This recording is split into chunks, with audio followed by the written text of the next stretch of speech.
बेळगावमध्ये आज काँग्रेस मेळाव्यादरम्यान भाजप कार्यकर्त्यांनी धुडगूस घालण्याचा प्रयत्न केलाय। यावेळी भाजप महिला कार्यकर्त्यांनी सिद्धरामय्या यांच्या विरोधात जोरदार घोषणाबाजी केली। यावेळी एकच गोंधळ उडाला, तर यानंतर पोलिसांनी भाजप कार्यकर्त्यांसह महिलांना अटक केली।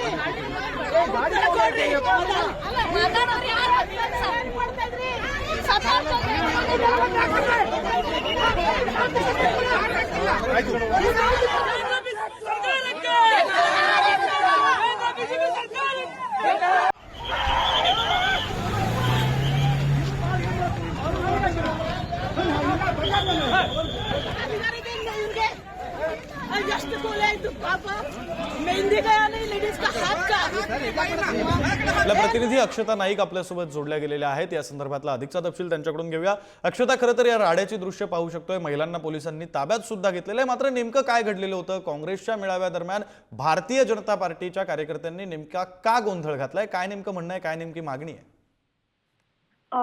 आज बेळगावात काँग्रेसचा संविधान वाचवा हा मेळावा सुरू होता। यावेळी मुख्यमंत्री सिद्धरामय्या यांचे भाषण सुरू झालं।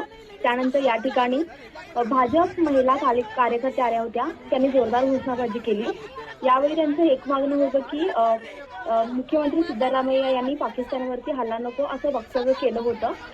त्याचा निषेध करण्यासाठी भाजपच्या महिला या ठिकाणी कार्यक्रमासाठी दाखल झाल्या आणि त्या ठिकाणी त्यांनी जोरदार घोषणाबाजी केली।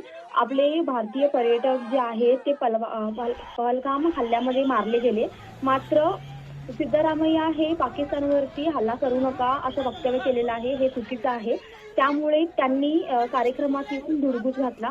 यावेळी कायदा आणि सुव्यवस्था अबाधित राहावी याकरिता पोलिसांनी त्यांना अटक केली। मात्र मेळाव्यादरम्यान काही काळ तणाव निर्माण झाला होता। बरं, धन्यवाद अक्षता, तुम्ही दिलेल्या तपशिलांसाठी।